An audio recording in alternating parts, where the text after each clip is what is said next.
এবার আমরা চলে আসি আজকের আমাদের যে আলোচনা, মূল আলোচনা।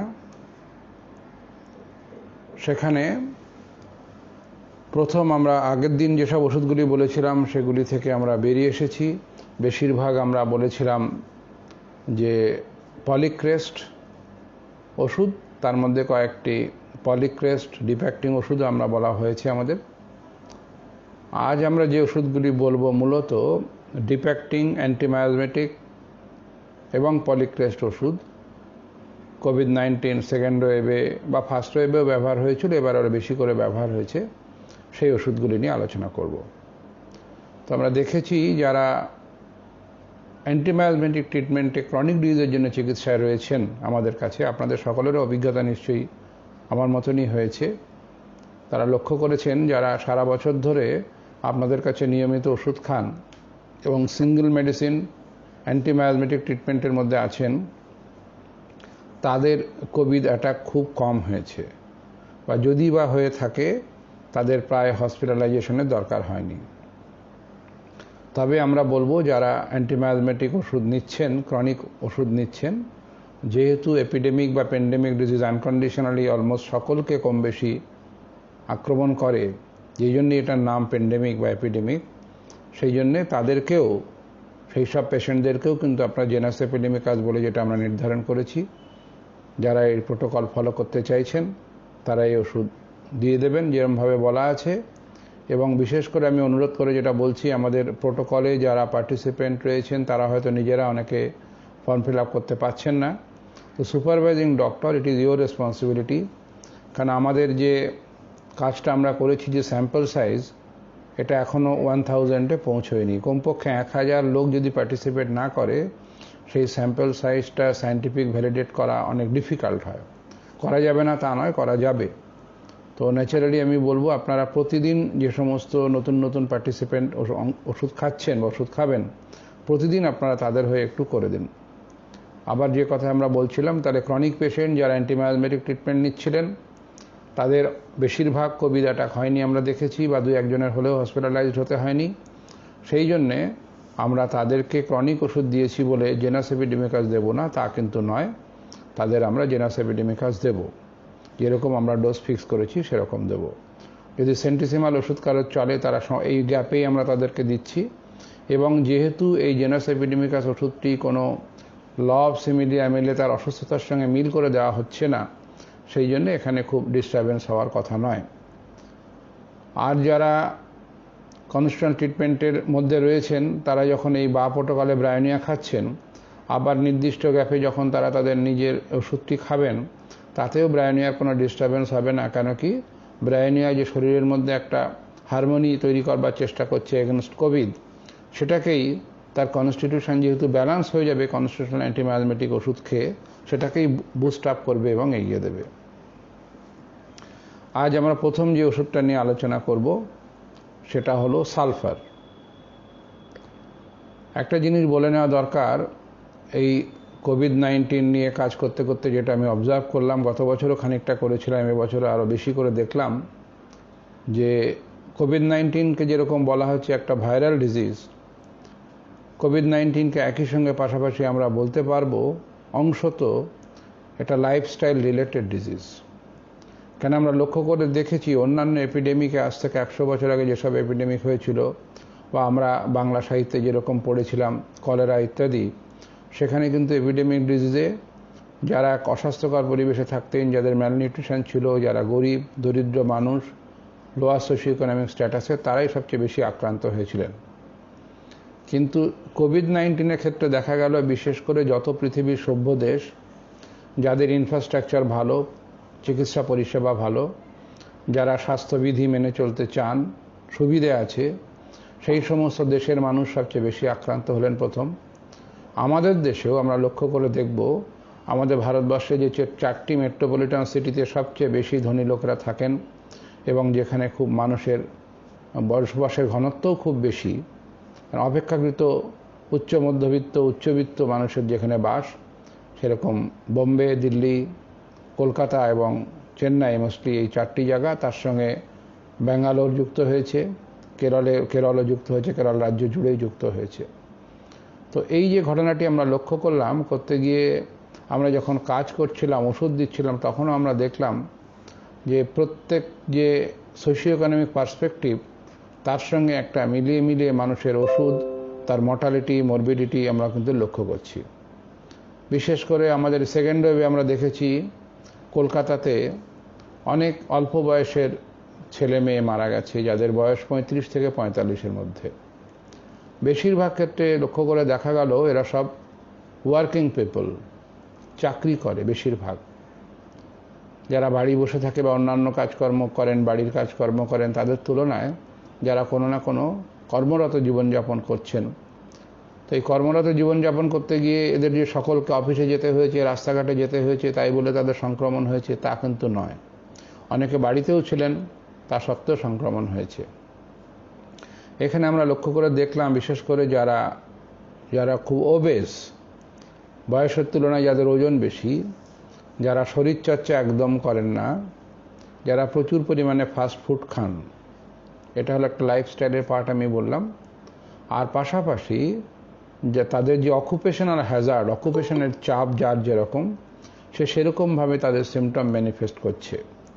আমাদের যে ওষুধগুলি মূলত এখানে দরকার হয়েছে এবারে, নাকজমিকা থেকে, মার্কসল থেকে আমরা বিভিন্ন ওষুধের কথা আগে বলেছি, ব্রায়োনিয়া ইত্যাদি। তা আমরা পুরো সমাজটাকে যদি ভাগ করি একটা সোশিও ইকোনমিক পার্সপেক্টিভে, দেখব একদম যারা গরিব এবং একদম যারা ধনী, যাদের কাছে অনেক অর্থ আছে, এদের দুজনেরই কোনো অর্থনৈতিক নিরাপত্তাহীনতার ভয় নেই। একদম যারা গরিব দরিদ্র সীমার নিচে বাস করেন, তার কাছে পয়সা নেই বলে, পয়সা কম থাকে বলেই পয়সা নেই, পয়সা কী করে হবে এই চিন্তা তার বেশি থাকে না। সে কোনো না কোনোভাবে দিন গুজরান করে, অপেক্ষা করে কোনো একটা বিপদ আপদ হলে সরকারি সাহায্য ইত্যাদি অনেক রকম সাহায্য পেয়ে যায় ইত্যাদি। কিন্তু যারা মধ্যবিত্ত এবং উচ্চ মধ্যবিত্ত, এরাই কর্মসংস্থানের সঙ্গে বিশেষ করে যুক্ত থাকে। তাদের একটা অংশ যুক্ত থাকে ব্যবসার কাজে, একটা অংশ যুক্ত থাকে চাকরি বাকরির ক্ষেত্রে। তো আমাদের যে ওষুধগুলি আমরা মূলত ব্যবহার হলো, সেটাকে একটা অবজারভেশন করে এবং তার একটা ইন্ডাকটিভ লজিকে আমি দেখলাম যে যারা ব্যবসায়ী লোক, তাদের মধ্যে অনেকের কোভিড হলো, আর যারা চাকরি করে তাদের আরও বেশি হলো। আর আমাদের ওষুধের মধ্যে আমরা দেখলাম যে এরকম ব্যবসা বন্ধ হয়ে যাচ্ছে, অর্থনৈতিক নিরাপত্তাহীনতা হচ্ছে, ব্যবসা আর চলবে না, এতদিন ধরে ব্যবসা বন্ধ থাকলে ব্যবসা আবার কবে চালু হবে। এই যে স্বাভাবিক অর্থনৈতিক নিরাপত্তাহীনতা যেটা হওয়ার কথা, সেটাই কারোর খুব বাড়াবাড়ি আকারের হয়েছে। চাকরির ক্ষেত্রেও তাই। যারা চাকরি করছিলেন তাদের অনেকের এরকম অফিসের কাজের চাপ, বাড়ি বসেই কাজ করছেন কিন্তু কাজের চাপ বাড়তেই থাকছে এবং তারা খবর পাচ্ছেন তাদের কোনো না কোনো কলিগ প্রতিদিন একদিন দুদিন অন্তর দু একজন করে কলিগ অফিস থেকে তাদের চাকরি চলে যাচ্ছে। সেখানেও তাদের একটা অর্থনৈতিক নিরাপত্তাহীনতা কাজ করছে। এই যে অর্থনৈতিক নিরাপত্তাহীনতা যখন কাজ করলে মানুষের মধ্যে একটা স্ট্রেস হয়, এবং সেই যে স্ট্রেস হয়, সেই স্ট্রেসটা directly related with immunological system of our body. যে যেরকম স্ট্রেসে থাকে তার সেরকম ইমিউনোলজিক্যাল রেসপন্স হয় এবং সেইভাবেই তারা আক্রান্ত হয় এবং রোগ লক্ষণ প্রকাশ করে। আগে 100-150 বছর 200 বছর আগে যে সমস্ত মহামারীগুলো হয়েছিল, সুবিধে ছিল যে ব্যাকটেরিয়ার জন্যে মহামারীটা হয়েছে, সেই ব্যাকটেরিয়াই শরীরে কিছু রোগ লক্ষণ তৈরি করে। কিন্তু করোনার ক্ষেত্রে একটা বিশেষ জিনিস যেটা হলো, সেটা হলো যে ভাইরাসটার জন্য অসুখটা হচ্ছে, ভাইরাসটা একবার শরীরে ঢুকে গিয়ে শরীরের ভেতরে একটা কাণ্ড ঘটিয়ে দিল, যেটাকে আমরা বলছি ডাক্তারি পরিভাষায় সাইটোকাইন স্টর্ম। মানুষের যে কোনো প্রতিরোধ করবার জন্য শরীরের ভেতরে সাইটোকাইন তৈরি হওয়া দরকার, নাহলে প্রতিরোধ করতে পারবে না। কিন্তু এই ভাইরাসটার নেচারটাই হলো শরীরে গিয়ে এমন একটা অবস্থা তৈরি করছে, শরীর সেটাকে ঠিক মতন বুঝতে না পেরে একটা ভয়ানক ইমিউনোলজিক্যাল রিয়াকশান করছে, এবং সেই যে ইমিউনোলজিক্যাল রিয়াকশান করছে তার ফলেই তার শরীরে নানান রকম উপসর্গ হচ্ছে এবং কমপ্লিকেশন হচ্ছে, এমনকি মানুষ মারা যাচ্ছে। Cytokine storm is the main factor. তো আমরা লক্ষ্য করে দেখেছি সমাজের বিভিন্ন স্থানে যারা মানুষ বিভিন্ন রকম পেশায় যুক্ত, কারোর অডিওটা চালু আছে, অডিওটা বন্ধ করে দিন প্লিজ, অডিওটা বন্ধ করে দিন। তো আমরা লক্ষ্য করে দেখেছি সেই স্ট্রেস অনুযায়ী তার ইমিউনোলজিক্যাল রেসপন্স হয়। এবার আমাদের হোমিওপ্যাথি ওষুধের মধ্যে আমরা দেখলাম যে নাকভূমিকা যাদের কনস্টিটিউশন, যাদের লাইফ সিচুয়েশন, তাদের একরকম সিমটম হচ্ছে। এবার মনে মনে কল্পনা করুন একটা আইটি সেক্টরের কোনো মানুষ, যিনি আইটিতে কাজ করেন, রাত 2টো পর্যন্ত কাজ করেন, ঘুমোতে যান দেরি করে, সকালে দেরি করে ঘুম থেকে ওঠেন, ফাস্ট ফুড খান, এগুলো নাকভূমিকা লাইফস্টাইল। এবার তার সঙ্গে তার যুক্ত হচ্ছে কি, অফিসে কাজ চলে যেতে পারে না, নিরাপত্তাহীনতা যুক্ত হয়ে একটা নাকভূমিকা কনস্টিটিউশন তার মতন করে একটা রেসপন্স করছে, এবং যখন তার কোভিড হচ্ছে নাকভূমিকার মতন সিমটম আসছে। একটা মার্কশালের পেশেন্ট, তার যে চিন্তা থাকে সবসময়, সেই যে এখানে কাজ করে সেইখানে তাকে যেতেই হবে, না গেলে চলবে না, এই যে যেতেই হবে কিন্তু তার যেতে মন চাইছে না, সে মনের বিরুদ্ধে যাচ্ছে, কিন্তু তাকে যেতেই হবে, নাহলে চাকরিটি থাকবে না, তার সংসার চলবে না, এই যে যাচ্ছে, এবং সে ভাবছে যে আমি অফিসে সকলকে বললাম কিন্তু এরা কেউ আমাকে বুঝতে চাইলো না, আমাকে অথরিটি খুব ডমিনেট করলো, এই যে একটা স্ট্রেস হলো, স্ট্রেস হওয়ার পরে তার যে ইমিউনোলজিক্যাল যে গণ্ডগোল হলো, সেই সয়েলে যখন কোভিড হচ্ছে, সেই কোভিড পেশেন্টটা কিন্তু মার্কশালের হচ্ছে। এই যে লাইফ সিচুয়েশনগুলো বলছি, এটা মার্কশালের, এটা নাকভূমিকা, যেমন যে বা ব্রায়োনিয়ার ক্ষেত্রে যেরকম বিজনেসম্যানদের, বিশেষ করে যাদের ব্যবসা মোটামুটি চলছে, তবুও তারা একটা প্যানিকের মধ্যে পড়ে গেছে, এভাবে ব্যবসা চললে কি করে হবে, করে করে একটা স্ট্রেসে চলে যাচ্ছে, তারপরে অসুস্থতা হচ্ছে। এই সব ওষুধগুলোর মধ্যে আমরা যখন ওষুধগুলি প্রুভিং হয়েছিল এবং যখন ক্লিনিক্যাল ভেরিফিকেশান হয়েছে, এই সমস্ত লাইফ সিচুয়েশানের রিফ্লেকশন আমরা রুগী, তখনকার দিনে প্রুভাররা বা রুগীরা বলেছে। যেরকম ব্রায়োনিয়ার পেশেন্টের মধ্যে আমরা পেয়েছি যে আমি গরিব হয়ে যাব, এই আতঙ্ক ওর আছে। মার্কশালের পেশেন্টের মধ্যে পেয়েছি আমার চারিদিকে যারা আছে কেউ আমাকে ভালোবাসে না, এরা সকলেই আমার উপরে চাপিয়ে দিচ্ছে। নাকভূমিকার পেশেন্টের মধ্যে পেয়েছি যে আমার যে কোনো সময় কাজ হারিয়ে যেতে পারে, আমাকে কাজ খুব ভালো করে করতে হবে, এবং কাজ ভালো করে করাটাই ওর একটা স্বভাব, সে স্ট্রেসের মধ্যেও থাকে। এইরকমভাবে আমরা একটু যদি চিন্তা করি তাহলে দেখব আমাদের চিকিৎসা করার জায়গাটাও অনেক সুন্দর হয় এবং অনেক কনফিডেন্টলি আমরা ওষুধ দিতে পারবো। আজকে আমরা যে ওষুধগুলি আলোচনা করব তার মধ্যে প্রথম যে ওষুধ সালফার, সেই জন্য সালফারের লাইফ সিচুয়েশন এবং ডিসপোজিশন যদি আমরা বলি, প্রথম ক্ষেত্রে যেটা আমরা পাবো বেশিরভাগ ক্ষেত্রে, এবং এটা জিজ্ঞেস করার জন্য অনেকের মনে প্রশ্ন উঠতে পারে, একটা কোভিড পেশেন্ট অ্যাকিউট কষ্ট পাচ্ছে, তাকে এইসব আমরা কখন জিজ্ঞেস করবো, কীভাবে সে বলবে? খুব বেশি কথা কিন্তু জিজ্ঞেস করার দরকার পড়বে না। পেশেন্টের অকুপেশন কি আমাদের সবসময় জিজ্ঞেস করতে হয়, কি কাজ করেন, আর এই কাজের ফলে তার জীবনযাত্রার কি হচ্ছে সে বা তার বাড়ির লোক খুব সহজেই বলে দেবে। সেটুকু জানলেই আমাদের কাজ হয়ে যাচ্ছে। সেই লাইফ সিচুয়েশনে যদি আমরা জানতে পারি তাহলে আমরা বুঝতে পারি যে হ্যাঁ, কজ অ্যান্ড ইফেক্টটা কী হয়েছে, কী থেকে কী হচ্ছে। ইন কেস অফ সালফার আমরা যেটা পাই, যারা বিশেষত কোনো কারণে তাদের জীবনে, তাদের কাজের ক্ষেত্রে বা পরিবারে বা সমাজে তার একটা ফলস প্রাইড আছে। সালফার পেশেন্ট মনে মনে ভাবে, ওদের একটা বদ্ধমূল ধারণা আছে, আমি যতটা জানি, আমি যতটা মানি, যতটা মান্য আমাকে করা উচিত ততটা মান্য আমাকে করা হলো না, আমি যতটা জানি ততটা জ্ঞানী বলে আমাকে বলা হলো না। এই যে একটা ফলস প্রাইড তার মধ্যে থাকে, সেটা যখন উন্ডেড হয়, ন্যাচারালি উন্ডেড হবেই কারোর মধ্যে যদি এরকম ফিল থাকে যে হ্যাঁ আমি জিনিসটা জানি কিন্তু লোকে আমাকে মান্য করছে না, আসলে তিনি জিনিসটা যদি না জানেন, তো ন্যাচারালি তার একটা উন্ডেড প্রাইড হয়। এই উন্ডেড প্রাইড হলে একটা স্ট্রেস হয়, তার মনের মধ্যে একটা কষ্ট থেকে একটা স্ট্রেস হয়। তার ফলে কি করে, সালফার পেশেন্ট একটা সবসময় ওটাকে ওভারকাম করার চেষ্টা করে, এবং ওভারকাম করার চেষ্টা করার জন্য ওর ইগো, ওর অনারকে মাথায় রেখেই খুব অপটিমিস্টিক ওয়েতেও কাজ করতে চায়, এবং এই যে কাজ করবার তার প্রচেষ্টা থাকে সবসময় একটা অ্যাপ্রিসিয়েটেড হতে হবে, আমাকে ওয়ান্ট টু বি অ্যাপ্রিসিয়েটেড, এই একটা অ্যাটিটিউড নিয়ে সালফার পেশেন্টের জীবনযাপন চলে। এই জীবনযাপন চলে বলেই একটা পেশেন্টকে যখন আমরা রাস্ট্রক্স দিলাম, ব্রায়োনিয়া দিলাম, পালসিটেট দিলাম, স্পেশালি সেকেন্ড ওয়েভ, সব কিছু কমে গেছে, পেশেন্টের জ্বর চলে গেছে, সব কিছু চলে গেছে, দেখা যাচ্ছে কেবলমাত্র স্যাচুরেশনটা আর উঠছে না। গতকাল একটা সেমিনার ছিল, সেখানে আমি এরকম কেস দেখিয়েছিলাম, পেশেন্টের তার চার্ট দেখিয়ে যে তাকে পরপর ইন্ডিকেটেড ওষুধগুলি দেওয়া হয়েছে, তাতে সব কিছু তার চলে গেল, কিন্তু স্যাচুরেশন 94-95 গিয়ে আটকে গেছে।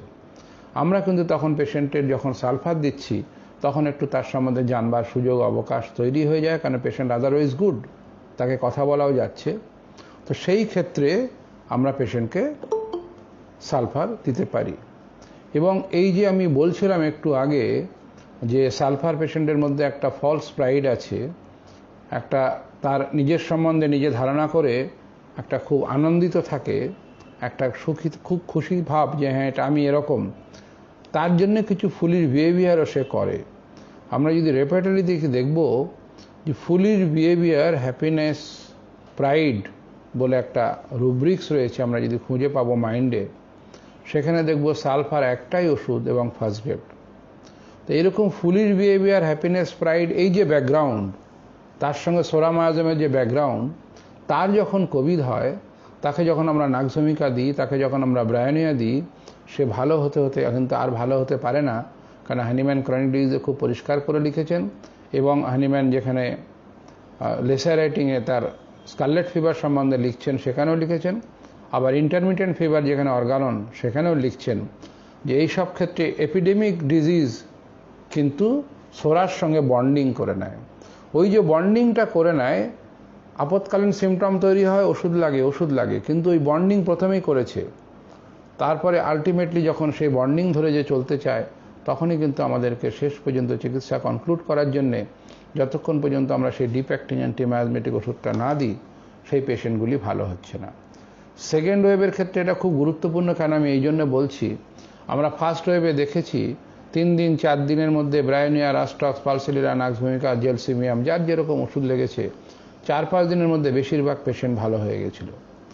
এবারে যেটা সবচেয়ে গুরুত্বপূর্ণভাবে লক্ষ্য করা যাচ্ছে, প্রত্যেক দিন যে ওষুধটা লাগছে বা আজকে যে ওষুধটা লাগছে 2 দিন হয়তো কাজ করছে, যে লক্ষণগুলিকে নির্ভর করে আমরা ওষুধটা দিচ্ছি, এমন নয় ওষুধটা কাজ করছে না, ওই লক্ষণগুলো কিন্তু ওষুধটাকে ভালো হয়ে যাচ্ছে, কিন্তু তারপর আবার কিছু নতুন লক্ষণ নিয়ে চলে আসছে, আর একটা ওষুধের দরকার হচ্ছে, আবার সেই ওষুধটা দিলে সেগুলো কমে যাচ্ছে, আবার অন্য কিছু লক্ষণ নিয়ে আসছে, আবার একটা ওষুধের দরকার হচ্ছে। এরকমভাবে পর্যায়ক্রমে one after another, according to presenting acute totality, we have to administer new medicine. 24 ঘন্টা পর, 36 ঘন্টা পর, এমনকি 48 ঘন্টা পর দিতে হচ্ছে।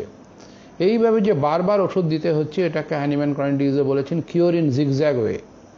এই জিগজ্যাগ ওয়ে কিওরের যে প্রসঙ্গ সেকেন্ড ওয়েভে যেভাবে এসেছে, সেরকম কিন্তু ফার্স্ট ওয়েভে ছিল না। There is a special characteristics, কেন এটা কিন্তু আমরা যদি কমন লিটারেচার পড়ি, সেকেন্ড ওয়েভে সাইন সিমটম পড়ি, সেখানে কিন্তু এরকম ইলাবোরেটলি আমরা পাবো না। কেন কি মডার্ন স্কুল বলছে বা অ্যালোপ্যাথিক স্কুল অফ মেডিসিনে যখন পেশেন্টটা হসপিটালাইজড হয়, তারপরে সকলের জন্য একই ব্যবস্থা, একই লক্ষণ, একই ওষুধ, পাল্টে পাল্টে যেরকম প্রোটোকল আছে ওরা দিতে থাকেন। ওরা প্রথম দিন থেকে শুরু করে প্রত্যেক 3 দিন পর পর সকলের জন্য ওষুধ পাল্টাতে থাকেন।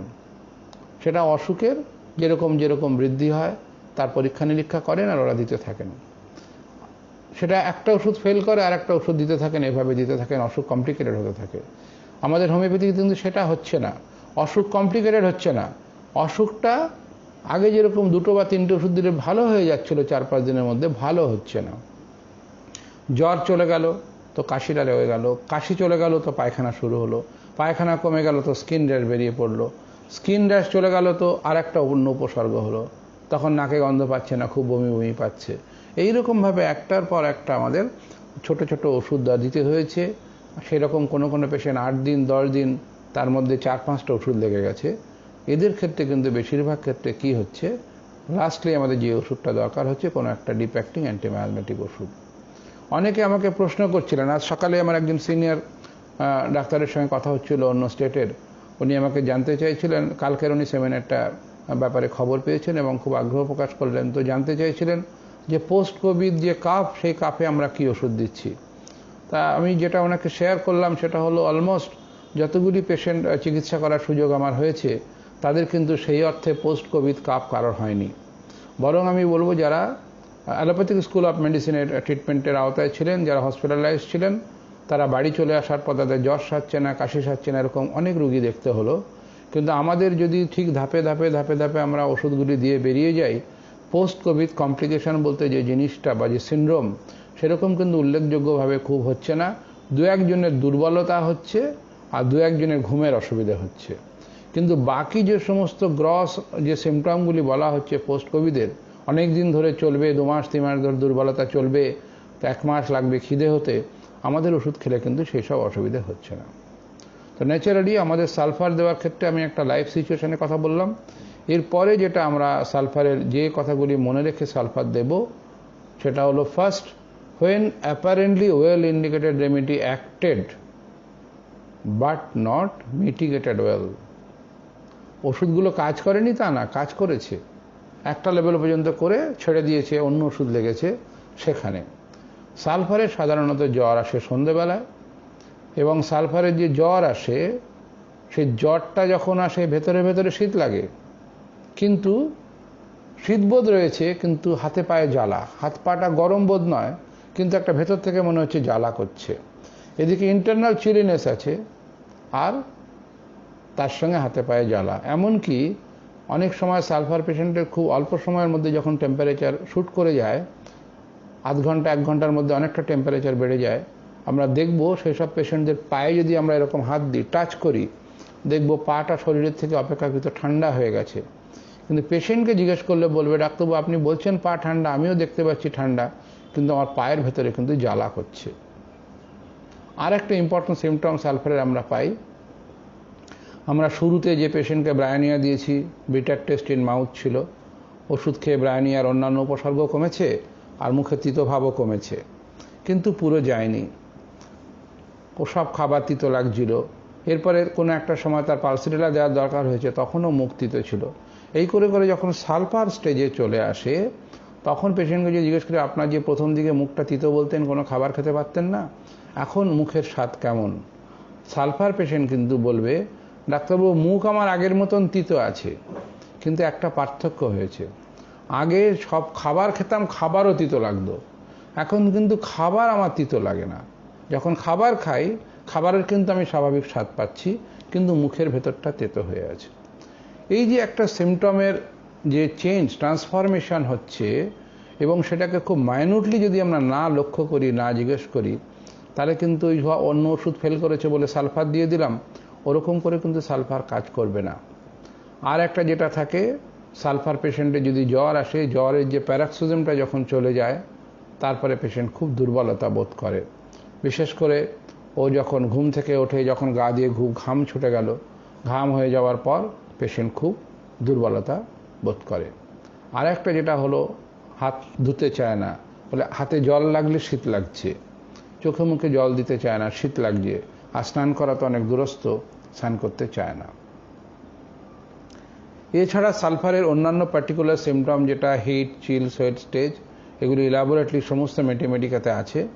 যে জায়গাগুলি আমি ক্লিনিক্যালি ভেরিফাই করেছি, রোগীরা বারবার বলেছেন যে সিমটমগুলি, সেইগুলি মেটিমেডিকাতে যেগুলি আছে সেইগুলি আমি এখানে বললাম। সালফার পেশেন্টের একটা সবচেয়ে মজার ব্যাপার হলো যে তারাও কিন্তু অ্যাংশাস, তাদের অসুস্থতা নিয়ে, তাদের ভালো হওয়া নিয়ে, কিন্তু সেই অ্যাংজাইটির পার্থক্য আছে। যেরকম একটা সরিনাম আমরা পরে আলোচনা করব আজকে, সরিনাম পেশেন্ট যে তার যে অ্যাংজাইটি থাকে অ্যাবাউট হেলথ, এটা একটা নেগেটিভ অ্যাটিটিউড, যে ডাক্তারবাবু ভালো হব না, মনে হচ্ছে শেষ পর্যন্ত আমাকে বোধহয় হাসপাতালেই ভর্তি হতে হবে। This is attitude of psorinum. আর অ্যাটিটিউড অফ সালফার, ডাক্তারবাবু আপনার ওষুধ খেয়ে তো সব কমে যাচ্ছে, আমি সারছি না তা তো নয়, আমার তো আপনি ওষুধ দিলেন আমার কাশি কমে গেল, আপনি ওষুধ দিলেন আমার পেট ঠিক হয়ে গেল, আর একটু আপনি ভালো করে ওষুধ দিন, আমি নিশ্চয়ই ভালো হয়ে যাব। তার অসুখ নিয়ে চিন্তা আছে কিন্তু, এবং বলবে, ডাক্তারবাবু আপনি যদি মনে করেন যে কোনো পরীক্ষা নিরীক্ষা করানোর দরকার, করুন, আমি সব করব, কিন্তু আপনি ভালো করে ওষুধ দিন, আমি ভালো হয়ে যাব। This is the attitude of sulphur patient. এরপর যেটা আমরা যে ওষুধটার কথা বলবো, সেটা ইম্পর্টেন্ট ওষুধ, সেটা Thuja. Thuja is a very beautiful medicine. আমি এখানে যেসব ক্ষেত্রে যাদেরকে থুজা দেওয়ার সুযোগ আমি পেয়েছি, থুজা দিয়ে, সালফার দিয়ে যেরকম পেশেন্টের রিকভারি খুব অল্প সময়ের মধ্যে হয়েছে, থুজা দিয়ে আমি বলবো রিকভারি তো অল্প সময়ে হয়েছে শুধু নয়, রিকভারি অ্যাজ এ হোল আরও গুছিয়ে হয়েছে অনেক পেশেন্টের ক্ষেত্রে। কেন এরকম পেশেন্ট আমার চিকিৎসা করার সুযোগ হয়েছে, যাকে হসপিটাল থেকে ছেড়ে দিয়েছে 1 মাস, 1 মাসেরও বেশি দিন থাকার পর, যার লাংয়ের অবস্থা খুব খারাপ ছিল, কোভিড লাং, এবং তারপরে শেষ পর্যন্ত প্লুরাল এফিউশন পর্যন্ত হয়ে গিয়েছিল। তো তার ক্ষেত্রে জ্বর সারছিল না। তো থুজার যে ক্যারেক্টারিস্টিক সিমটমস, সেগুলো যেরকম আমরা পেয়েছিলাম, তার সঙ্গে থুজার যে পার্সোনালিটি ট্রেড, যেটা আমরা বলছি লাইফ সিচুয়েশন, সেটাও কনসিডার করা হয়েছে, করে আমরা থুজা দিয়েছি। এবং সেই সব পেশেন্ট যখন 3 মাস পরে ফলো আপে গেছে, তাদের HSCT লাং দেখে যারা দেখছিলেন, যে অ্যালোপ্যাথিক ডাক্তার বন্ধুরা, তারা যারা বলে দিয়েছিলেন আপনার লাঙের যে অবস্থা হলো, আপনার লাংটা পুরোটা ঠিক হয়তো হবে না, কিছুটা অংশ কম্প্রোমাইজড হয়ে যাবে, ফাইব্রোসিস হয়ে থেকে যাবে। কিন্তু তারা পরীক্ষা করে দেখছেন লাঙে ফাইব্রোসিস নেই। এই মডার্ন মেডিসিনের ভাষায় কিন্তু লাঙে ফাইব্রোসিস ছাড়া খুব ডিফিকাল্ট, প্রায় ওদের কাছে কোনো চিকিৎসাই নেই। কিন্তু আমাদের ওষুধ যদি আমরা কারেক্টলি দিতে পারি, তার রিকভারিটা এত হারমোনিয়াস ওয়েতে হচ্ছে যে এরকম লাঙে, যেখানে কোভিড লাং ছিল, সেই লাঙের যেরকম পরিণতি হওয়ার কথা প্যাথোলজিক্যাল স্টেট ধরে, সেই পরিণতিতে না গিয়ে তারা সুস্থ হয়ে উঠছেন। তো থুজা পেশেন্টের যদি আমরা লাইফ সিচুয়েশন কনসিডার করি, দেখব যে ওর মধ্যে যেটা থাকে, থুজার মধ্যে যেটা, সেটা হলো একটা ঠিক যেমন জিনিসটা হচ্ছে তেমনভাবে ও বলতে চায় না বা এক্সপ্রেস করতে চায় না। প্রথম থুজা পেশেন্টের সবচেয়ে মজা হলো, ওকে আপনি জিজ্ঞেস করবেন আপনি কেমন আছেন, না ডাক্তারবাবু ঠিকই তো। শ্বাসকষ্ট আছে, না নেই। কষ্ট হচ্ছে, না তেমন কিছু নয়, একটু বাথরুমে গেলে হাঁপিয়ে যাচ্ছি। আপনি পরীক্ষা করে দেখছেন, ও স্যাচুরেশন দেখাচ্ছে 88, কিন্তু পেশেন্ট বসে আছে, পেশেন্টের নিজে থেকে কোনো তার ডিসনিয়া নেই, কোনো শ্বাসকষ্ট নেই। এই যে থুজার মধ্যে আমরা একটা তার লাইফ সিচুয়েশনে পাই, যে সব কিছু গোপন করার প্রবণতা, ও বলতে চায় না। এই যে হ্যাপি হাইপক্সিয়া বলা হচ্ছে কোভিডের একটা ইম্পর্টেন্ট ম্যানিফেস্টেশন। হ্যাপি হাইপক্সিয়া কিন্তু কোভিডের 100 জনেরই হচ্ছে না, কারোর হ্যাপি হাইপক্সিয়া হচ্ছে, আর কারোর ট্রু হাইপক্সিয়া হচ্ছে। 94 হলেই হাঁপাতে শুরু করছে, 94 হলেই কথা বলতে পারছে না। কিন্তু থুজার পেশেন্ট কিন্তু 85 পর্যন্তও কথা বলছে, 85, 84 পর্যন্ত ফোনে কথা বলতে পারছে। কেন কি, এদের যে হাইপক্সিয়াটা হয়েছে, হাইপক্সিয়ার ম্যানিফেস্টেশন সামনে পর্যন্ত আসছে না। এবং থুজা পেশেন্টের লাইফ সিচুয়েশনে আর একটা জিনিস আমরা যেটা দেখি, ওদের মধ্যে যেটা থাকে, সেটা হলো ওর নিজের সম্বন্ধে নিজে যে একটা ধারণা বা একটা কিছু ইমেজ তৈরি করে রাখে, তার মধ্যে অনেক মিথ্যা আছে। কিন্তু সেই মিথ্যা ইমেজটাকে ধারণ করবার জন্য একটা ফেইনিং করে, ভান করে। তো আমরা দেখছি কোভিড প্যাথোলজির মধ্যে যে ভান করা আছে, সেই ভান করার ম্যানিফেস্টেশন যেসব পেশেন্টদের মধ্যে বেশি আমরা পাচ্ছি, সেই পেশেন্টগুলো কিন্তু বেশিরভাগ থুজা দিয়ে উপকার হচ্ছে। তো কোভিড 100 জন পেশেন্ট হলে 100 জনেরই কিন্তু 84-এ হ্যাপি হাইপক্সিয়া হচ্ছে না, 84-এ সিভিয়ার হাইপক্সিয়া হচ্ছে বেশিরভাগ লোকের। কিছু মানুষ থাকছে যারা বিলো 90 স্যাচুরেশন, কিন্তু অতটা ডিসনিয়া হচ্ছে না, ওদেরই কিন্তু থুজা মোর ইন্ডিকেটেড হচ্ছে। আর থুজার ক্ষেত্রে ইম্পর্টেন্ট যেটা আমরা পেয়েছি কোভিড পেশেন্টের ক্ষেত্রে, এরকমও 2-1 জন বলেছেন, শুনে আমি অবাক হয়ে গেছি। বলে আমার কোভিড হয়েছে তো স্যার এরকম সময় হলো, এই ডেটে হলো, কিন্তু আমি লক্ষ্য করলাম এই কোভিড হওয়ার প্রায় 7-8 দিন আগে থেকে, 10 দিন আগে থেকে আমি প্রায় প্রতিদিন কত যে মরা মানুষের স্বপ্ন দেখলাম আপনাকে বলতে পারবো না।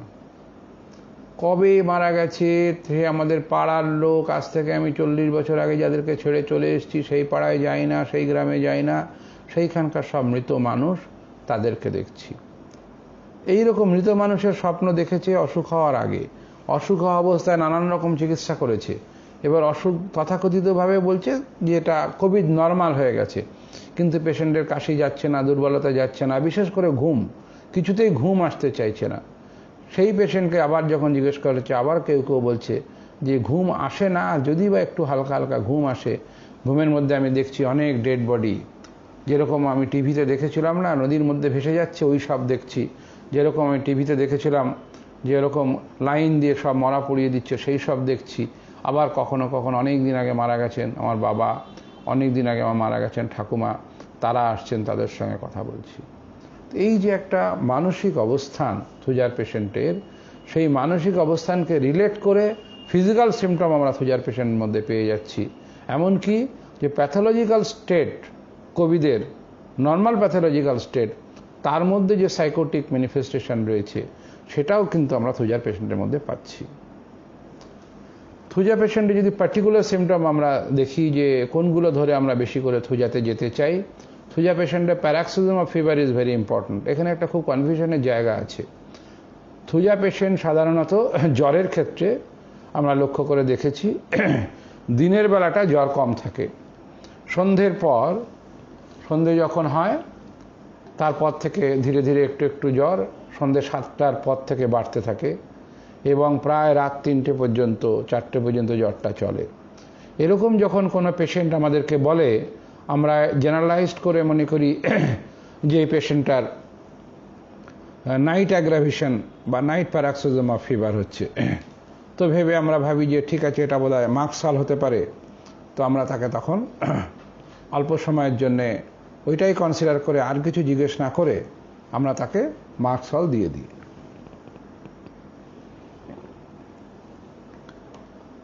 কেন মার্কসাল দিয়ে দিই কেন মার্কসাল দিয়ে দিই? আমরা ভাবছি নাইট অ্যাগ্রাভেশন। এবার মার্কসালের পেশেন্টেরও খুব ঘাম হওয়ার প্রবণতা আছে। ঘাম হয় এবং অত্যাধিক ঘামে, সারা রাত ধরে ঘামে। থুজার পেশেন্টও তার যখন জ্বর চলে, জ্বর যখন কমতে থাকে ও ঘামতে থাকে। এবার মার্কসালের মতন নাইট অ্যাগ্রাভেশন, মার্কসালের মতন ঘাম। কিন্তু যে জিনিসটা গুরুত্বপূর্ণ, মার্কসালের সঙ্গে আমরা পার্থক্য করে নিতে পারি না, পার্থক্য করে নেওয়া দরকার। থুজা পেশেন্টের কিন্তু সন্ধে হওয়ার সঙ্গে সঙ্গে জ্বর আসছে না। জেনারেলি 7 PM, সেটা 6টা 6:30 হতে পারে, 7টা থেকে বাড়ে। আর ভোর 3টের পর আস্তে আস্তে জ্বরটা ছেড়ে দেয়। আর কি, যখনও ঘুমিয়ে থাকে থুজা পেশেন্ট, ঘুমের মধ্যে প্রচণ্ড ঘেমে যাচ্ছে। মার্কসাল পেশেন্টের যখন রাত্রিরে জ্বর আসে, ও ঘামে, ঘুমের মধ্যেও ঘামে, জেগে থেকেও ঘামে, কারণ মার্কসাল জ্বর এবং ঘাম একসঙ্গে চলতে থাকে। থুজার পেশেন্ট যখন জেগে থাকে তখন কিন্তু তার অতটা ঘাম হয় না। এবং থুজার পেশেন্টটা, যেটা বইতে লেখা আছে, একদম ক্যাটাগরিক্যালি এই কথাই তারা বলছে। তার ওয়াইফ আমাকে বলছেন, বয়স্কা মহিলা, ডাক্তারবাবু আমি সারা রাত প্রায় জেগে আছি কেন? ও তো বুঝতে পারে না, ঘুমায়। ওর জ্বর থাকে কিন্তু ঘুমাতে থাকে। ঘুমের মধ্যে যে গেঞ্জিটা যাবে, পাঞ্জাবিটা গায়ে দিয়ে দিই, সেটা যখন আমি হাত দিয়ে দেখছি 1-1.5 ঘন্টা পরে পুরো ভিজে যাচ্ছে। তারপরে ওকে আমাকে ডেকে তুলে গেঞ্জিটা পাল্টে দিতে হচ্ছে। Compel to change his clothes many Times. আমি যখন মেডিকায় এই সিমটম পড়েছিলাম, আমি বুঝতে পারিনি যে ঠিক এরকমভাবে থুজার পেশেন্ট বলবে জ্বরে যে তার জামা কাপড় পাল্টাতে হয়। এবং তারা ইনভেরিয়েবলি বলেছে, যাদেরকে থুজা দিয়েছি, রাত্রিরে ঘুমের মধ্যে 4বার 3বার উঠে উঠে জামা পাল্টে দিতে হয়েছে, জামা কাপড় পাল্টে দিতে হয়েছে। কিন্তু ভোরবেলা থেকে অতটা ঘাম আর নেই, ধীরে ধীরে তার ঘাম কমে যায়। তাহলে ঘুমের মধ্যে ঘামটা এতটা বেশি, ফ্রি সোয়েটিং একদম। মার্কসালের ক্ষেত্রেও কিন্তু ঘাম হয়, ঘুমের ভেতরে হয়, জেগে থাকলেও হয়, কিন্তু বিছানাটা একটু ভিজে গেল, জামাটা একটু ভিজে গেল। থুজার মতন এরকম যেটা ফ্রি সোয়েটিং বলে, জামা কাপড় পুরো ভেজে গেছে ঘুমের মধ্যে, এটা কিন্তু অন্য ওষুধে পাওয়া যাচ্ছে না বা পাওয়া যায়নি। আর যেটা থাকে ডিফিকাল্ট রেসপিরেশন, আমরা অক্সিজেন স্যাচুরেশনের কথা বলেছি। আর একটা ইম্পর্টেন্ট কথা বলা দরকার, যেটা হলো সব সাইকোটিক ওষুধের মধ্যে যেরকম থাকে থুজার মধ্যেও আছে, যে জিনিসটা আছে ওটাকে এক্সাজারেটেড করা। একটা যদি গ্রোথ হয় একটা টিস্যুতে, ওটাই হু হু করে বাড়তে থাকলো। এই যে একটা যে কোনো জিনিস যেটা খুব সিম্পল ছিল, সেটা খুব বেড়ে যাওয়া, একটা অন্য আকার নিয়ে নেওয়া, এটা একটা থুজার ইম্পর্টেন্ট সিমটম।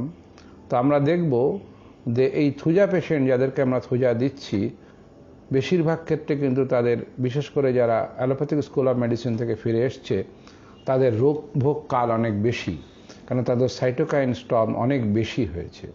তাদেরই বেশিরভাগ ক্ষেত্রে থুজা দিতে হয়েছে। That is the exaggerated response, immune response, এবং তার ফলে সাইটোকাইন স্টর্ম বেশি। এরপর যে ওষুধটা আমরা আলোচনা করব, দ্যাট ইজ সরিনাম।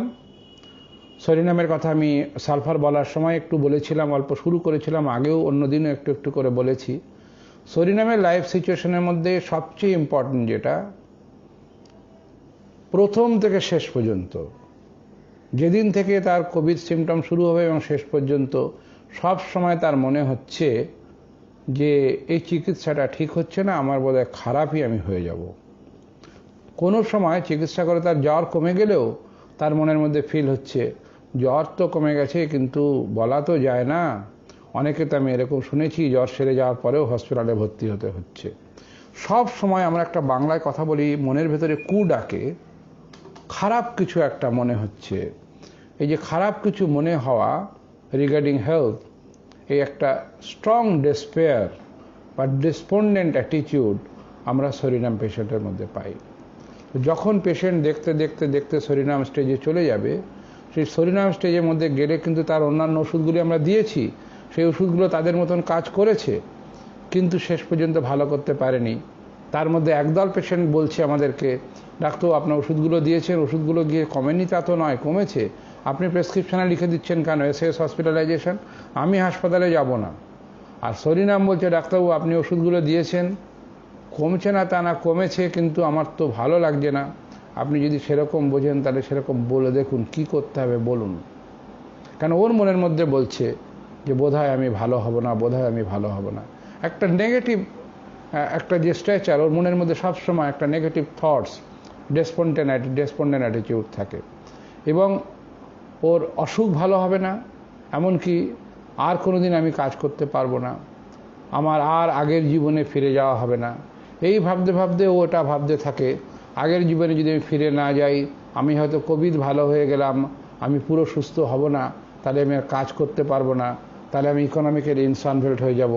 এবং থুজার মধ্যেই, সরিনামের মধ্যেও কিন্তু আমরা সেই ব্রায়োনিয়ার মতন ফিয়ার অফ পভার্টি আর মানি ওরিয়েন্টেড থটস, টাকা পয়সা, এদিকে এত শরীর খারাপ, এত অসুস্থতা, কিন্তু ও তার মধ্যেও বলছে যে আমার যদি এরকম শরীরের অবস্থা হচ্ছে ডাক্তারবাবু, আমি কি আগের মতন আর যেতে পারবো, আগের মতন কি আর আমি চলাফেরা করতে পারবো, তাহলে আমার কি করে চলবে। এই যে ফিয়ার অফ পভার্টি আমরা ব্রায়োনিয়াতে পেয়েছিলাম, তাহলে যে পেশেন্ট প্রথম দিকে বা মাঝখানে কখনো ব্রায়োনিয়া দিয়েছি, দেওয়ার পরে তার জ্বর চলে গেছে, তার কাশি চলে গেছে, কিন্তু বাকি অসুখ ভালো হচ্ছে না, তার ওই যে ডিসপোজিশন ইন মাইন্ড, তার মনের মধ্যে যে ইকোনমিক্যাল ইনসিকিউরিটি, তার যে স্ট্রেস এবং যে শারীরিক ব্যাকগ্রাউন্ড তার রয়েছে, সেটা ধরে ধরেই কিন্তু সে সরিনামের দিকে চলে যাবে, এবং তখন তাদেরকে আমাকে সরিনাম দিয়েই আমাদেরকে ভালো করতে হয়। আর সরিনামে কি আমরা জানি, মেডিকেল লেখা আছে, indicated medicine acted but not recovered or not showing desirable effect. মেডিকেলে যখন এইসব কথা লেখা থাকে, আমরা এটা কখনো মুখস্থ করি, কখনো মনে রাখি, কখনো অতটা গুরুত্ব দিই না, কিন্তু কথাটা খুব গুরুত্বপূর্ণ। ঠিক আমরা দেখছি ইন্ডিকেটেড মেডিসিন সত্যিই তারা অ্যাক্ট করেছে, কিন্তু ভালো করতে পারেনি, ঠিক এই কথাই সরিনামে লেখা আছে। আর কি আমরা সরিনামে পাই, সরিনামে আর একটা গুরুত্বপূর্ণ সিমটম যেটা আমাদের মনে রাখা দরকার, সেটা বিশেষ করে যখন কোভিড প্রায় ভালো এসেছে কিন্তু পুরো ভালো হয়নি, উইকনেস নিয়ে আমরা খুব উদ্বিগ্ন। এবং আমি শুনতে পাই অনেকে এই উইকনেসের জন্য পেশেন্টদেরকে নানান রকম সব চেষ্টা তারা করছেন, নানান রকম ওষুধ দিচ্ছেন, মাদার টিনচার ইত্যাদি অনেক কিছু করার চেষ্টা করছেন। মডার্ন মেডিসিনের লোকরা নিউট্রিশনিস্টদের ডেকে অনেক খাওয়া দাওয়ারও ব্যবস্থা করছেন, কিন্তু সেই অর্থে দুর্বলতা ঠিক হচ্ছে না। এই যে দুর্বলতার কথা আমরা বললাম, যে উইকনেস অ্যান্ড ডেবিলিটি, সেটা আমরা যদি সামান্য অ্যালেন স্কিনার দেখি, সেখানে লেখা আছে remaining after acute disease, great weakness and debility বলে অ্যালেন স্কিনার যদি আমরা দেখি, দেখা যাচ্ছে একটা কথা সেমিকোলন দিয়ে, from loss of animal fluid. তাহলে উইকনেস ডেবিলিটি অ্যানিম্যাল ফ্লুইডের লস থেকে হয়, সরিনামের এটা একটা part. But in case of covid, great weakness and debility remaining after acute disease, semicolon দিয়ে যে কথাটা লেখা আছে অ্যালেন স্কিনারে। তারপরে লেখা আছে কমা দিয়ে, independent of or without any organic lesion or apparent cause. তাই তো আমরা পাচ্ছি সরিনাম পেশেন্টের মধ্যে। পরীক্ষা করে দেখছি HRCT লাং ঠিক আছে, পরীক্ষা করে দেখছি তার CRPও মোটামুটি নর্মাল হয়ে গেছে, পরীক্ষা করে দেখছি তার D-ডাইমার সেরকম কিছু বাড়াবাড়ি নেই, তার ইন্টারলিউকিন 6 নিয়েও কোনো সমস্যা নেই, তার কিডনি ফাংশন ঠিক মতন করছে, কিন্তু পেশেন্ট হাঁটতে চলতে পারছে না, দুর্বল হয়ে গেছে। তো কাউকে আমরা নাকঝমিকা দিয়েছিলাম, তাকে সরিনাম দেওয়ার দরকার হয়। কাউকে আমরা ব্রায়োনিয়া দিয়েছিলাম, তাকে সরিনাম দেওয়ার দরকার হয়। এইরকমভাবে আমরা সরিনাম দেওয়ার দরকার বিভিন্ন সময় হয়। তো সেইটা আমাদের বুঝে নেওয়া দরকার যে কখন কি অবস্থায় আমরা কাকে সরিনাম দেব। আর রিগার্ডিং পার্টিকুলার সিমটম, সরিনামের যেটা সবচেয়ে গুরুত্বপূর্ণ কথা আমরা নিশ্চয়ই সকলে মনে রাখবো, সেটা হলো অফেন্সিভ ডিসচার্জ। সরিনাম পেশেন্ট এই 5-7 দিন জ্বর বা 5-7 দিনের কোভিডেই কিন্তু সে ঠিক মতন স্নান না করে ইত্যাদি না করে তার শরীর থেকে যে একটা ব্যাড স্মেল, সেটা কিন্তু সে বাড়ির লোকও বুঝতে পারে বা পেশেন্টকে জিজ্ঞেস করলেও পেশেন্ট বলতে পারে বা তার অ্যাটেন্ডেন্টও বলতে পারে। আর যেটা থাকে, সরিনাম পেশেন্ট একদম ঠান্ডা বাতাস পছন্দ করে না, ভীষণ শীত কাতরে। ওর জ্বর কমে গেছে, তেমন জ্বর নেই, কিন্তু সব সময় মুড়ি দিয়ে বসে আছে। আর সরিনামের পেশেন্ট দু একটা আমি পেয়েছি খুব ভেরি ইন্টারেস্টিং। কোভিড পেশেন্ট ওরকম একটু কমপ্লিকেটেড, একটার পর একটা ওষুধ লাগছে। হঠাৎ একদিন, তার দুদিন আগে পেশেন্ট তার অসুস্থতার মধ্যে 2বার পায়খানা করে অজ্ঞান হয়ে গেছে, তাকে ক্যাম্ফর দেওয়া হয়েছে, দেওয়ার পর জ্বর টর সব কমে গেছে। এরপরে বলছে যে ডাক্তারবাবু আমার গতকাল সারা রাত একদম ঘুম হয়নি। ঘুম হয়নি কেন? ঘুম আসেনি? বললো না না, সারা রাত ঘুম আসবে কি, একটু ঘুমোতে যাচ্ছি, খিদে পেয়ে যাচ্ছে। আমি পার্টিসিপেন্ট গ্রুপে ওই অডিওটা পোস্ট করেছিলাম সকলকে শোনানোর জন্যে, এবং আমার মনে আছে কয়েকজন শেয়ার করেছিল, তাদেরও এরকম কখনো কখনো তারা রোগী পেয়েছে যারা এরকম বলেছে। তো সেই রকমভাবে আমরা সরিনামের পেশেন্টে কিন্তু ইন কোভিড পিরিয়ড এরকম আমরা পেশেন্ট পেয়েছি যারা extraordinary hungry feeling during night preventing sleep, এরকম পেশেন্টও কিন্তু আমরা পেয়েছি। আর যেটা আমাদের সরিনামের ক্ষেত্রে মনে রাখা দরকার, যে lack of reaction after acute disease, সেটাও তার শরীরের মধ্যে যে একটা প্রতিরোধ শক্তির গণ্ডগোল হয়ে যায়, সেটা স্পেশালি পোস্ট কোভিডে আমরা বেশি করে পাই। সেখানেও সরিনামের আমাদের ব্যবহার সম্বন্ধে ধারণা পরিষ্কার রাখা দরকার এবং মনে রাখা দরকার। এরপর আমরা যে ওষুধটার কথা বলবো, দ্যাট ইজ টিউবাকুলিনাম। আজকের আলোচনার এটা শেষ ওষুধ। চতুর্থ পর্যায়ে যে আমরা আলোচনা করছি অলমোস্ট অ্যান্টিমায়োমেটিক ডিপ অ্যাক্টিং ওষুধগুলি নিয়ে। টিউবাকুলিনামের ক্ষেত্রেও আমরা জানি, টিউবাকুলিনামের বইতে লেখা আছে যে when indicated remedy work but not recovered totally, and in consequences many medicine are indicated one after another with significant relief but not recovered the case. তো আমরা সেকেন্ড ওয়েভের ক্ষেত্রে প্রায় 60% কেস এরকম পাচ্ছি, যেখানে পেশেন্টরা নানান রকম ওষুধের দরকার হচ্ছে কিন্তু ভালো হয়ে উঠছে না। কিন্তু শুধু এই কথাটুকু মনে রেখে যদি আমরা টিউবাকুলিনাম দিই, ভুল হয়ে যাবে। কারণ এই কথাটাই তো সালফারে লেখা আছে, এই কথাটাই সরিনামে লেখা আছে, এই কথাটা কস্টিকামেও লেখা আছে। সুতরাং ইন্ডিকেটেড ওষুধ ফেল করেছে বলে টিউবাকুলিনাম দিয়ে দেবো, এরকম সরলীকৃত কিন্তু করা যাচ্ছে না। টিউবাকুলিনাম পেশেন্টের মধ্যে যেটা আমরা যদি লাইফ সিচুয়েশনের কথা দেখি, সবচেয়ে ইম্পর্টেন্ট যেটা আমরা পেয়েছি, যেটা আমি দেখেছি বেশিরভাগ ক্ষেত্রে, যেটা রোগীরা বলছে, তাকে যেটা অ্যাডভাইস করা হচ্ছে, ওকে যদি বলা হলো কোনো একটা নির্দিষ্ট খাবার এভাবে আপনি খাবেন, খেতে হবে, সেটা 1-2বার খেয়েছে আর খেতে চায়নি।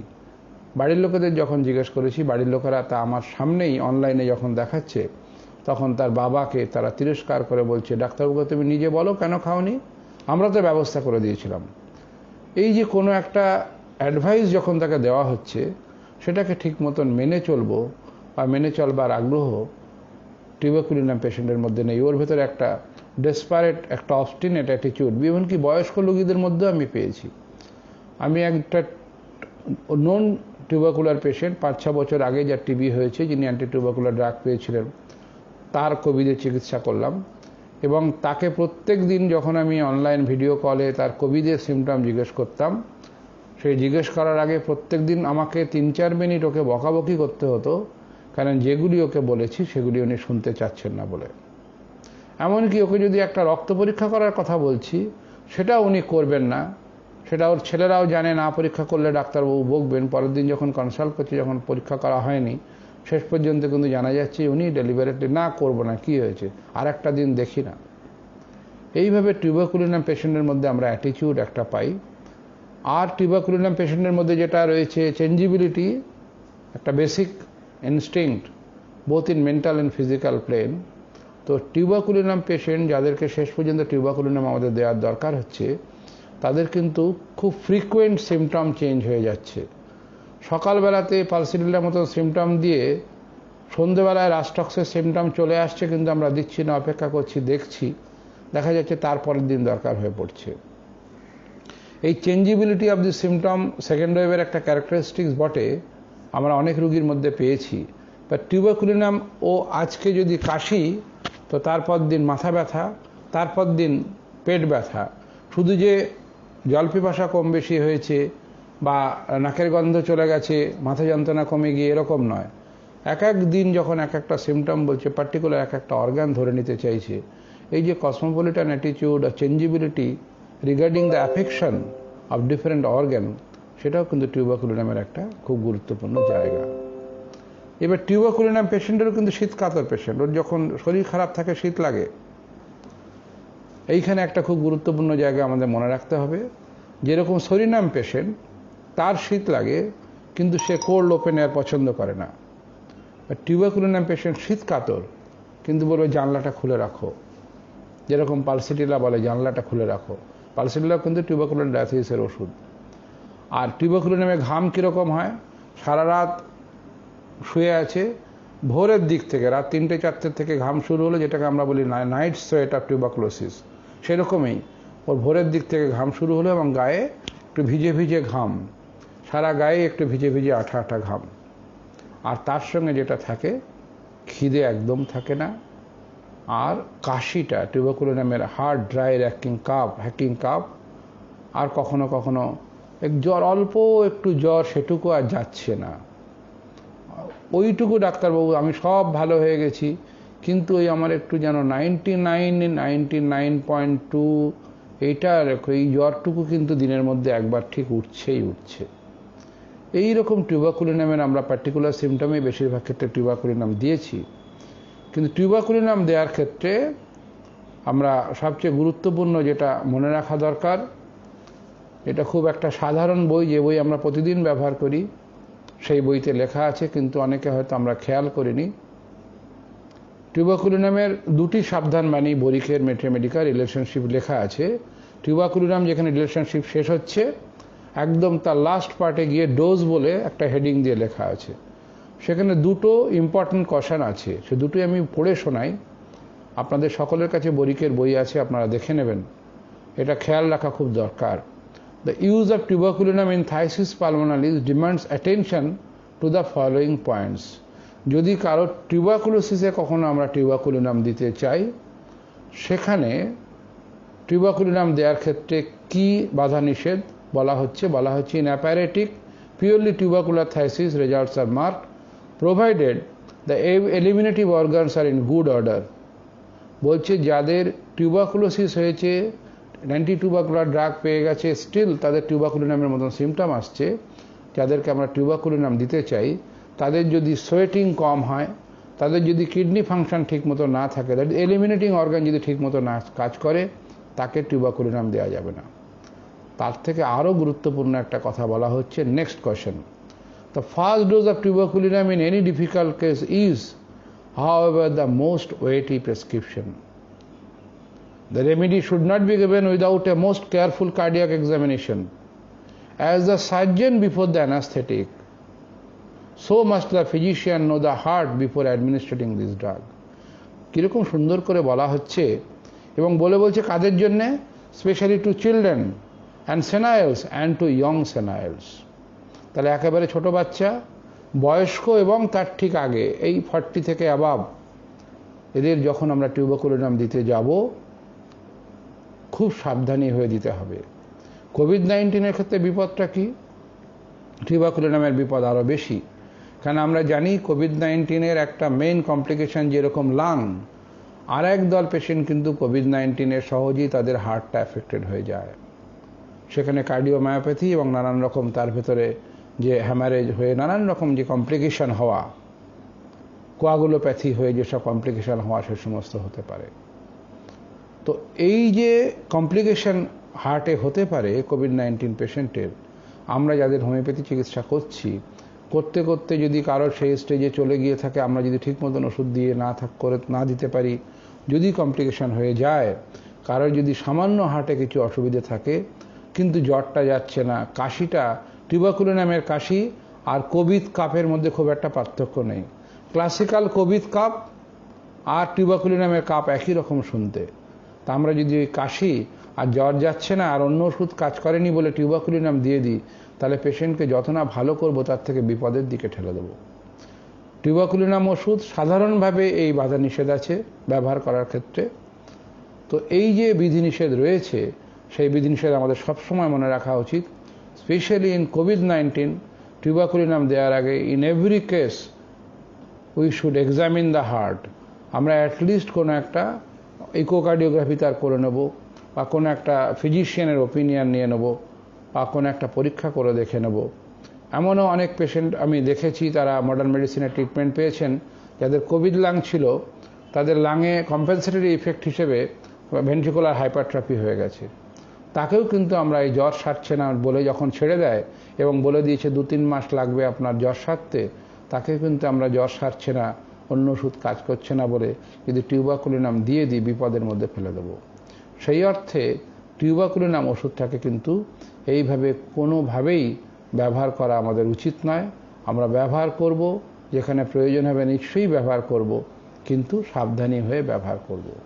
এবং এই কষান যেখানে বরিকের বইতে লেখা রয়েছে সেখানে উল্লেখ করে দেওয়া হয়েছে, তাহলে যদি এমন হয় কোনো পেশেন্টের টিউবাকুলিনামের মতন সিমটম হচ্ছে কিন্তু হার্টটা ঠিক মতন কাজ করছে না, তাহলে আমরা কি করব। সেখানে বলা হয়েছে তাহলে আমরা সেখানে টিউবাকুলার ডায়াথিসিসের এমন কোনো ওষুধ দেব যার সঙ্গে এর ম্যানিফেস্টেশনে অনেক মিল আছে। যেরকম টিউবাকুলিনামের মতন স্টেজ তৈরি হয়, তো সেখানে আমরা আরসায়ড দিয়ে অনেক পেশেন্টকে হেল্প করতে পারবো। এই আমি অ্যান্টিমায়াজমেটিক ডিপেক্টিং যে কনস্টিটিউশনাল ড্রাগ, যেগুলি কোভিড-19 সেকেন্ড ওয়েভে বিশেষ করে দরকার হয়েছে একদম লাস্ট স্টেজে এসে, without any organic complication, but পেশেন্টটা চলছিল 8 দিন 10 দিন ধরে যাদের চিকিৎসা করতে হয়েছে, সেই ওষুধগুলি আলোচনার জন্য আমরা আজকে রেখেছিলাম, সেগুলি আলোচনা করলাম।